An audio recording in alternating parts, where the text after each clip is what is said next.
ಬೇಕು ಅಂತ ನೋಡ್ಕೊಳ್ಳೋಣ. ಟೊಮೊಟೊ ಹಣ್ಣು, ಈರುಳ್ಳಿ ಈ ಥರ ಉದ್ದುದ್ದ ಕಟ್ ಮಾಡ್ಕೊಳ್ಳಿ. ಕ್ಯಾರೆಟ್ನ ಸಣ್ಣದಾಗಿ ಹಚ್ಚಿಟ್ಕೊಂಡಿದ್ದೀನಿ. ಬೀನಿಸು, ಹಸಿರು ಮೆಣಸಿನ್ಕಾಯಿ, ಕಡಲೆಬೇಳೆ, ಹಾಗೆ ಕಡಲೆ ಬೀಜ, ಹಾಗೆ ಸಾಸಿವೆ ಮತ್ತು ಜೀರಿಗೆ ತೊಗೊಂಡಿದ್ದೀನಿ ಸ್ವಲ್ಪ. ಬನ್ನಿ ಹಾಗೆ ಶುರು ಮಾಡೋಣ. ಹಾಗೆ ಎಂಟಿ ಆರ್ದು ಹುರಿದಿರೋ ಅಂಥ ಶಾವಿಗೆ ತೊಗೊಂಡಿದ್ದೀನಿ. ಆಯಿಲ್ ಹಾಕೋತಾ ಇದ್ದೀನಿ. ಸಾಸಿವೆ ಮತ್ತು ಜೀರಿಗೆ ಹಾಕೋತಾ ಇದ್ದೀನಿ. ಕಡಲೆಬೇಳೆ ಹಾಕೊಳ್ಳೋಣ. ಕಡಲೆ ಬೀಜ ಹಾಕೊಳ್ಳೋಣ.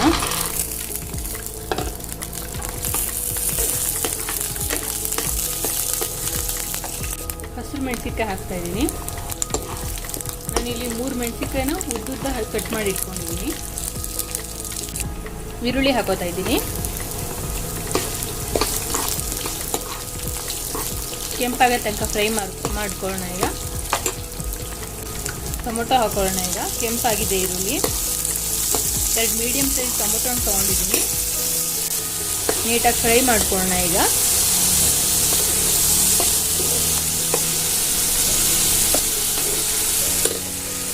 ಚಿಟಿಕೆ ಅರಿಶಿನ ಹಾಕೊಳ್ಳೋಣ. ಅಂದರೆ ಸ್ವಲ್ಪ ಒಂದು 1/4 ಸ್ಪೂನಷ್ಟು ಅರಿಶಿನ ಹಾಕೋತಾ ಇದ್ದೀನಿ. ತರಕಾರಿ ಹಾಕೋತಾ ಇದ್ದೀನಿ. ಈಗ ಬೀನಿಸ್ ಮತ್ತು ಕ್ಯಾರೆಟ್ ಯೂಸ್ ಮಾಡ್ತಿದ್ದೀನಿ. ಬೇಕಿದ್ರೆ ನೀವಿನ್ನು ಆಲೂಗೆಡ್ಡೆ, ಗೆಡ್ಡೆಕೋಸು ಈ ಥರ ಎಲ್ಲ ಯೂಸ್ ಮಾಡ್ಬೋದು, ಸಣ್ಣಕ್ಕೆ ಕಟ್ ಮಾಡಿ. ಕ್ಯಾರೆಟ್ ಹಾಕೋತಾ ಇದ್ದೀನಿ.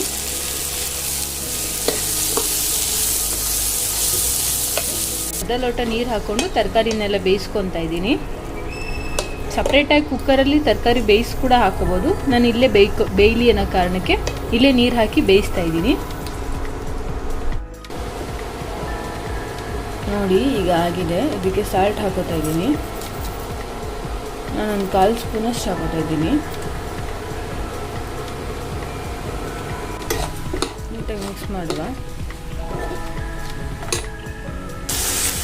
ನಾನು ಈ ಲೋಟದಲ್ಲಿ 1.5 ಲೋಟದಷ್ಟು ನೀರು ಹಾಕ್ತಾ ಇದ್ದೀನಿ.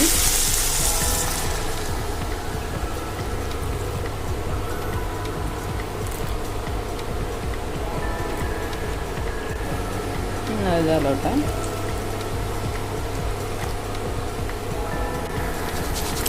ಕುದೀತಾ ಇದೆ. ಶಾವಿಗೆ ಹಾಕ್ತಾ ಇದ್ದೀನಿ. ಹುರಿದಿರುವಂಥ ಶಾವಿಗೆ.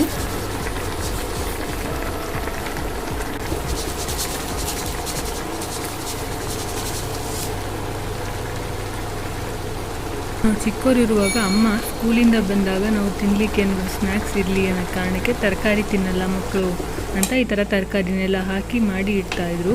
ತುಂಬ ಅಂದರೆ ತುಂಬ ಚೆನ್ನಾಗಿರುತ್ತೆ. ಎಲ್ಲ ಒಂದ್ಸಲ ಟ್ರೈ ಮಾಡಿ.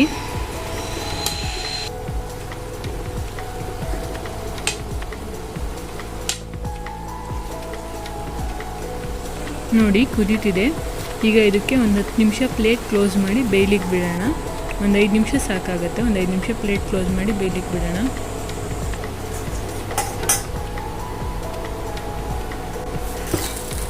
ಇನ್ನು ಯಾರ್ಯಾರು ನನ್ನ ಚಾನಲ್ ಸಬ್ಸ್ಕ್ರೈಬ್ ಮಾಡ್ಕೊಂಡಿಲ್ಲ ಸಬ್ಸ್ಕ್ರೈಬ್ ಮಾಡ್ಕೊಳ್ಳಿ. ತುಂಬ ಅಂದರೆ ತುಂಬ ಚೆನ್ನಾಗಿರುತ್ತೆ. ಎಲ್ಲ ಒಂದ್ಸಲ ಟ್ರೈ ಮಾಡಿ. Thank you.